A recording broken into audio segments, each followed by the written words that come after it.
नमस्कार, मैं हूं भूपेंद्र रावत और आज मैं आपके साथ बात करूंगा।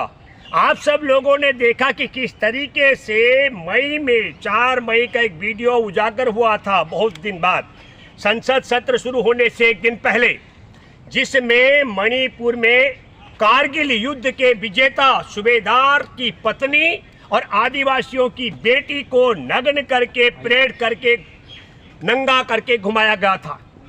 और इस संदर्भ में मणिपुर के मामले को लेकर विपक्ष के इंडिया गठबंधन ने संसद के अंदर, चूंकि प्रधानमंत्री नरेंद्र मोदी बिल्कुल मौन थे, इसको लेकर के मजबूर होकर के अविश्वास प्रस्ताव लाना पड़ा। न केवल मणिपुर के मामले में मोदी मौन थे, नरेंद्र मोदी संसद में भी हाजिर नहीं हो रहे थे। और विपक्ष का सवाल बड़ा साफ था, एक कि नरेंद्र मोदी मणिपुर कब जाएंगे, देश के प्रधानमंत्री हैं, और गौरव गोगोई कांग्रेस के जो युवा नेता हैं, सांसद हैं, उन्होंने ये सब रखा था। और दूसरा महत्वपूर्ण सवाल, एन बीरेन सिंह को मणिपुर के मुख्यमंत्री को कब हटाया जाएगा। और तीसरा सवाल था कि प्रधानमंत्री 80 दिन तक मणिपुर पर मौन क्यों रहे। इस बात का, इन सवालों का जवाब मणिपुर के मसले पर प्रधानमंत्री नरेंद्र मोदी को देने के लिए अविश्वास प्रस्ताव लाया गया। अब आप सब देशवासियों जरा सोचिए, देश का एक ऐसा राज्य जहां 150 से ज्यादा लोगों की हत्या हो गई हो, 6000 से ज्यादा घर जलाए गए हो, 60,000 से ज्यादा लोग बेघर हो गए हो, और जहां पर 5,000 से ज्यादा राइफल, लाइट मशीन गने ये सब लूटी गई हो, और 6 लाख से ज्यादा गोलियां लूटी गई हो, जिन गोली, लाइट मशीन गन, राइफल के शिकार जब कभी बनेंगे हमारे भारत के सैनिक बनने वाले हैं।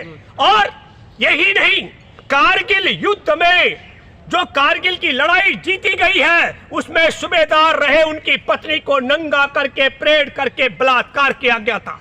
आपको मालूम है कि आदिवासी लड़कियों का बलात्कार किया गया था नंगा करके। और सबसे बड़ी महत्वपूर्ण सवाल है, इस पर प्रधानमंत्री को जवाब देना था। प्रधानमंत्री के जवाब से पहले माननीय मुख्यमंत्री, गृह मंत्री जी ने मोर्चा संभाला। सवाल मणिपुर पर थे, लेकिन उनका जो आपने सुना होगा कि किस तरीके से ये तो कहा है कि असभ्य बात है, किसी भी कीमत पर कोई सभ्य समाज ऐसी घटनाओं को बर्दाश्त नहीं कर सकता है। लेकिन बहुत बड़ी 2 बातें, एक, गृह मंत्री ने कहा हम एन बीरेन सिंह को इसलिए नहीं हटा रहे हैं क्योंकि 4 मई से वहां पर मुख्य सचिव और डीजीपी को केंद्र सरकार ने बदली किया। इसका मतलब बड़ा साफ है कि मणिपुर भले ही वहां एन बीरेन सिंह मुख्यमंत्री हैं, लेकिन वहां पर राजपाट गृह मंत्री की अगुवाई में मोदी सरकार का चल रहा है। तो पहली बात ये कि क्या ये गृह मंत्री के माध्यम से नरेंद्र मोदी जो वहां पर डीजीपी और मुख्य सचिव को बदली करने के बाद क्या क्या घटनाक्रम हुए हैं 4 मई को, 4 मई से लेकर के, और ठीक मैं आपको बताना चाहता हूं 3 अगस्त तक निरंतर हथियारों की लूटपाट चल रही है। 3 अगस्त को भी बड़े पैमाने में वहां बंदूकें लूटी गई हैं, जिनकी संख्या 365-66 ज्यादा है।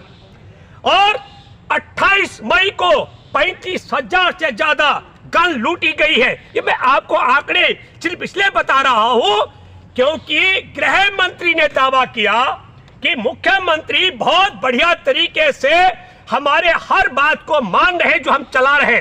तब मैं ये कहना चाहता हूं कि कांग्रेस जो कह रही है और मणिपुर में जो आदिवासी कुकी समुदाय के लोग मांग कर रहे हैं कि एन बीरेन सिंह को हटाया जाए, तो यह पूरी सरकार नरेंद्र मोदी चला रहे हैं, क्योंकि डीजीपी और मुख्य सचिव को 4 तारीख को केंद्र से ले जाकर के बदली कर दिया गया।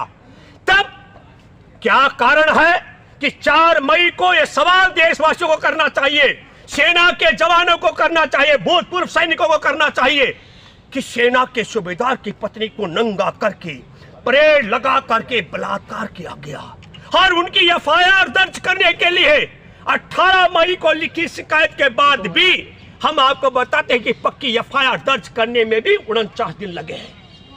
और यही मामला वहां पर आदिवासी महिलाओं के साथ भी है। तो फिर केंद्र में नरेंद्र मोदी की सरकार और अमित शाह फेल और असफल रहा। डीजीपी और मुख्य सचिव को बदली करने के बाद भी न वहां पर मैतेई के द्वारा कुकी समुदाय की महिलाएं सुरक्षित है और न कुकी समुदाय के द्वारा मैतेई समुदाय की महिलाएं सुरक्षित हैं और एक दूसरे के खून के प्यासे हो चुके हैं। जिस प्रकार राहुल गांधी ने बड़ी सत्य बात कही कि जब हम वहां दौरे पर जा रहा था तब हमसे कहा गया, कुकी समुदाय ने कहा अगर तुम्हारे साथ में मैतेई का कोई सुरक्षा कर्मी होगा हम गोली मार देंगे, और मैतेई समुदाय ने कहा कि तुम्हारे साथ अगर कुकी समुदाय का कोई सुरक्षा कर्मी होगा हम गोली मार देंगे।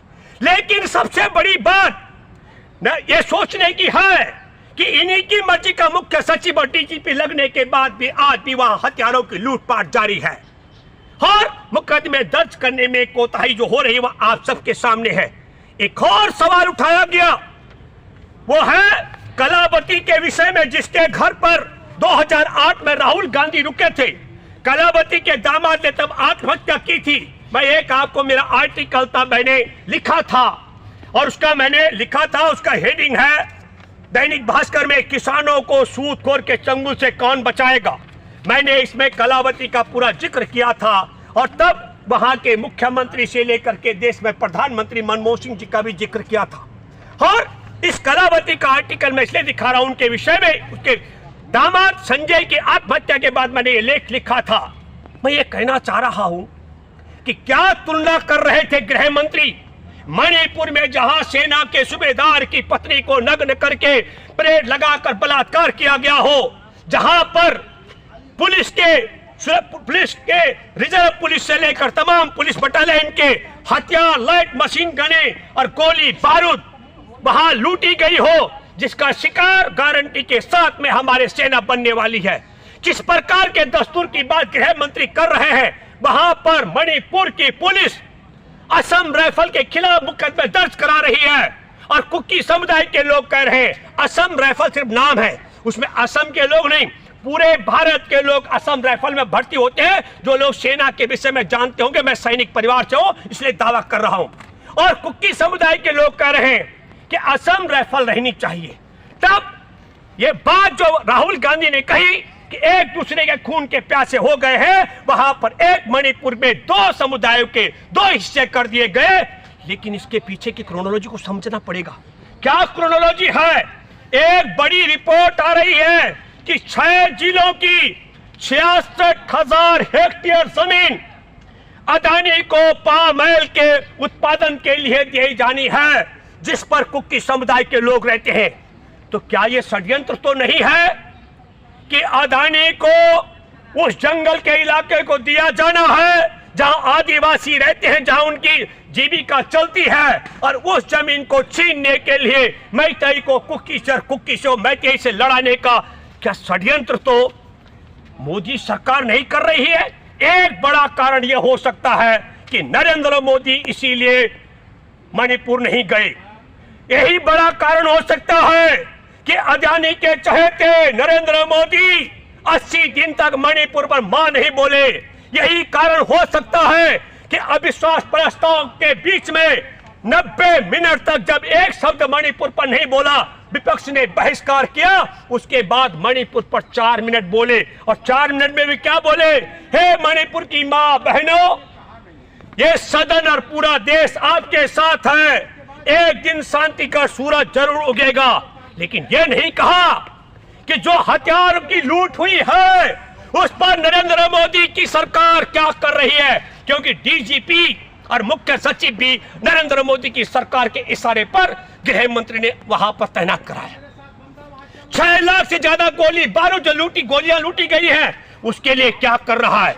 जिन 800-900 दंगाइयों ने नग्न करके कारगिल युद्ध के लड़ाका सूबेदार की पत्नी को नंगा करके परेड निकाल करके बलात्कार किया, जिन्होंने 19 साल के और 56 साल के आदमी को, उसके बेटे को इसलिए मार दिया जो अपनी बेटी और बहन की हिफाजत के लिए 21 साल की बेटी को नंगा परेड करने बलात्कार से बचाने का प्रयास कर रहे थे, उनके विषय में क्या करा जा रहा है? तब मैं ये कहना चाहता हूं कि ये जो तानाशाही रवैया आपने देखा किस प्रकार मिजोरम में भी हमारे देश में सेना पर भी राजनीति करने की बात आई है। 1966 का मैं जिक्र कर रहा हूं मेरे प्यारे देशवासियों, जो सेना में और सेना में रह चुके और सैनिक परिवारों से हो। 1966 में मिजोरम को स्वतंत्र मिजोरम जो वहां पर अतिवादी, या मैं कहूंगा कि उन्होंने स्वतंत्र देश घोषित करने की बात की थी, और उन आतंकवादियों का मुकाबला करने के लिए वहां पर सेना की मदद के लिए वायुसेना गई थी। और मैं ये कहना चाहता हूं कि नरेंद्र मोदी संसद के अंदर एक और बिलाव कर रहे थे, और वो बिलाव था भारत के 3 हिस्से के। ये देश के साथ गद्दारी है। भारत के 2 हिस्से हुए थे, पाकिस्तान और हिंदुस्तान। और बधाई देना चाहता हूं, इंदिरा जी ने 1971 में पाकिस्तान के 2 हिस्से किए, और मोदी ने दावा किया था कि मैं बांग्लादेश के गठन के समय रहा हूं। तो नालायक आदमी एक तरफ बिलाव करता है कि पाकिस्तान के 2 टुकड़े क्यों कर दिए, और दूसरी तरफ कहता है कि मैं तो उसका साक्षी रहा हूं। मैं एक और आर्टिकल आपको दिखाता हूं, मेरा कल्पतरु में प्रकाशित हुआ था। ये मैं 30 जुलाई 2014 का है। ये आर्टिकल मैं आपको इसलिए बताना चाहता हूं कि हमारा देश, आप सब लोगों को सोचना चाहिए, और मैं दावे के साथ मैं कह सकता हूं, जो एनडीए में नरेंद्र मोदी की सरकार में जो मंत्री शामिल हैं, उनकी कोई हैसियत और औकात नहीं है। हर काम नरेंद्र मोदी करते। नरेंद्र मोदी इस पूरे देश को एक मोबाइल से संचालित कर रहे हैं। एक मोबाइल से पूरे केंद्र के मंत्रियों के सचिवों की मीटिंग बुलाई गई, और उस मीटिंग में देश के केंद्र के सभी मंत्रालय के सचिवों को अवगत कराया गया, और जो संदेश उस मोबाइल के माध्यम से जाता है, केंद्र में बैठे सरकार के सचिव उसी फाइल को, उसी काम को करते हैं। जैसे जरा आप मुझे बताइए कि जब 15 जून 2020 को हमारे देश में गलवान घाटी में जवानों की हत्या कर दी गई थी, उसके बाद क्या क्या बोलना है।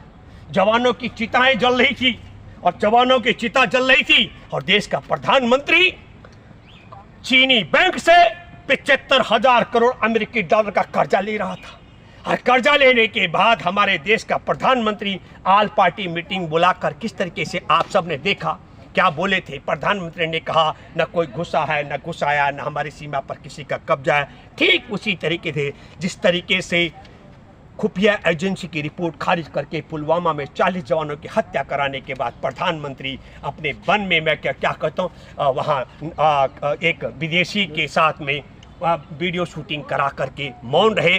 आखिरी बात, देशवासियों को जरूर सवाल करना चाहे, मणिपुर में सूबेदार की पत्नी को नंगा घुमाने वालों के साथ, और जब वहां का डीजीपी और मुख्य सचिव को बदली कर दिया, तो फिर हथियारों को लुटाने का खेल क्यों। जिस तरीके से गलवान में और पुलवामा में जवानों को मारने का खेल क्यों, ये सवाल भी आपको करना चाहिए। आखिरी बात है, 66,000 हेक्टेयर जमीन लुटवा करके पामोलिन के उत्पादन के लिए अदानी को देने के लिए कुकी समुदाय आदिवासियों को गैर आदिवासियों को आदिवासियों से लड़ाने का षड्यंत्र है।